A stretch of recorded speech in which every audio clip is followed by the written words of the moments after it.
আসসালামু আলাইকুম ভিউয়ার্স, কেমন আছেন সবাই? আশা করছি আল্লাহর রহমতে সবাই ভালো আছেন, সুস্থ আছেন। আমিও আলহামদুলিল্লাহ ভালো আছি। তো প্রচণ্ড বৃষ্টি হচ্ছে 2-3 দিন হলো। তো বৃষ্টি আমার ভালো লাগে, কিন্তু একাধারে এরকম বৃষ্টি হলে আর ভালো লাগে না, তখন মাথাটা কেমন যেন ব্যথা ব্যথা করে। তো আমার মাকে দেখতাম, আমার আব্বা স্কুল থেকে ফিরে এসে যখন বলতো মাথা ব্যথা করছে, তখন এরকম করে চাউল ভেজে মেখে দিত। আর আমার আব্বা খেয়ে বলতো যে চাউল ভাজা খেয়ে মাথা ব্যথাটা মনে হচ্ছে যে ভালো হয়ে গেল। তো আমারও আজকে সেই মায়ের কথা মনে পড়ে গেল, আর চাউল ভাজা খেতে ইচ্ছা করলো। তো চাউল ভাজতে চলে এসেছি আমিও রান্নাঘরে। তো আগে থেকে আমি 1 পট চাউল একটু পানি আর লবণ দিয়ে মেখে রেখেছিলাম। চাউল থেকে যখন পানিটা শুকিয়ে গেছে, তখন আমি চাউলটা ভেজে নিচ্ছি। চাউল ভেজে আমি চাউল মাখা করে খাবো। তো যেসব ভাই বোনেরা আজকে প্রথম আমার চ্যানেলটি ভিজিট করছেন, প্লিজ আমার চ্যানেলটি সাবস্ক্রাইব করবেন, লাইক কমেন্ট শেয়ার করে দিবেন। আর ইতিমধ্যে যেসব ভাই বোনেরা আমার চ্যানেলটি সাবস্ক্রাইব করেছেন তাদেরকে অসংখ্য ধন্যবাদ, মন থেকে অনেক দোয়া এবং ভালোবাসা। তো যতটুকু চাউল আমি আজকে মাখাবো তার ভিতরে রান্নার তেল দিয়ে ভেজে নেব। রান্নার তেল দিয়ে যদি ভেজে নেওয়া যায় তাহলে চাউল ভাজাটা একটু বড় বড় হবে আর অনেকটা বেশি মুচমুচে হবে, এ কারণে আমি তেল দিয়ে ভেজে নিচ্ছি।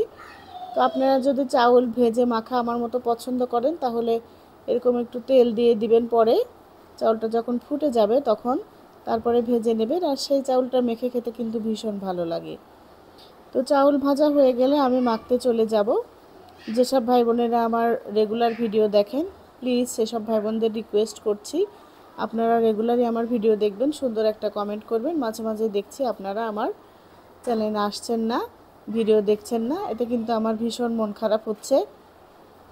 একে অপরকে আমরা সাপোর্ট দিয়ে যাব, তাহলে সবাই এগিয়ে যেতে পারবো ইনশাল্লাহ। তো আমি তো সবার পাশে আছি, এরকম করেই থেকে যাব ইনশাল্লাহ। তো আপুরা, আপনারা আমার চ্যানেলে আসবেন, আমার ভিডিওটা দেখবেন প্লিজ।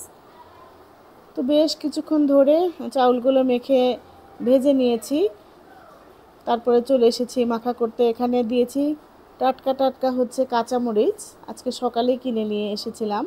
আর দিয়ে দিলাম সরিষার তেল আর পেঁয়াজ। এখন চাউলটা দিয়ে ভালোভাবে মেখে নেব, তারপরে খাবো। আলহামদুলিল্লাহ, চাউল ভাজা খেতে কিন্তু আমার ভীষণ ভালো লেগেছে। তো বৃষ্টির দিনে মুখরোচক খাবার হিসাবে আপনারাও চাউল ভেজে খেতে পারেন। আমার এই রেসিপিটা যদি আপনাদের ভালো লাগে, চাউল ভেজে খেয়ে দেখবেন। আমার অবশ্য খুব ভালো লেগেছে। আপনাদের যদি ভালো লাগে আমার এই ভিডিও দেখে, তাহলে আপনারাও এরকম করে চাল ভাজা করে মেখে খাবেন আর আমাকে কমেন্টে জানাবেন।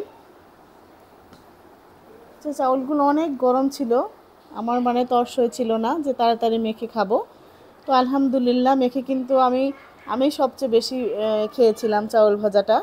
তো সাথে থাকার জন্য আপনাদের অনেক ধন্যবাদ। আজ এ পর্যন্ত, আসসালামু আলাইকুম।